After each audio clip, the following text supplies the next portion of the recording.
Friends ఇప్పుడు చూస్తున్న laser show వచ్చేసి మామూలు లేజర్ షో కాదు. ఎస్పెషల్లీ ఈ లేజర్ షో అనేది వాటర్ మీదుగా ప్లే అవుతుంది. చూస్తున్నారు కదా ఎంత ఎక్సలెంట్ గా ఉందో. ఈ లేజర్ షో లొకేషన్ వచ్చేసి హైదరాబాద్ హుస్సేన్ సాగర్ ట్యాంక్ బండ్ పక్కనే ఉన్న లుమ్ని పార్క్ లో ఈ లేజర్ షో అయితే ప్లే చేస్తారు. ఈ షో టైమింగ్స్ వచ్చేసి వీక్ డేస్ లో అయితే ఓన్లీ 1 టైం అయితే ప్లే చేస్తారు. అదే వీకెండ్స్ అయితే 2 టైమ్స్ అయితే ప్లే చేస్తారు. అది కూడా మనకు ఈవినింగ్ 6:30 to 7:30 వరకు అయితే ఉంటుంది. ఈ లేజర్ షో ఎంట్రీ టికెట్ వచ్చేసి పర్ పర్సన్ కు 80 రూపీస్ అయితే చార్జ్ చేస్తారు.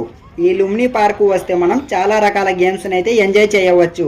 అలానే బుద్ధా స్టార్ దగ్గరకు మనం బోటింగ్ కూడా చేయవచ్చు. వీటన్నిటికీ మనం సపరేట్ అమౌంట్ పే చేసి ఎంజాయ్ చేయవచ్చు. ఫ్రెండ్స్ ఈ హుస్సేన్ సాగర్ గురించి నేను ఆల్రెడీ మన ఛానల్లో ఫుల్ వీడియో చేసే వెళ్ళి చూడండి, లేదా కింద లింక్ ఉంటుంది క్లిక్ చేసి చూడండి. ఈ వీడియో నచ్చినట్లయితే లైక్ చేసి సబ్స్క్రైబ్ చేయండి. Thanks for watching.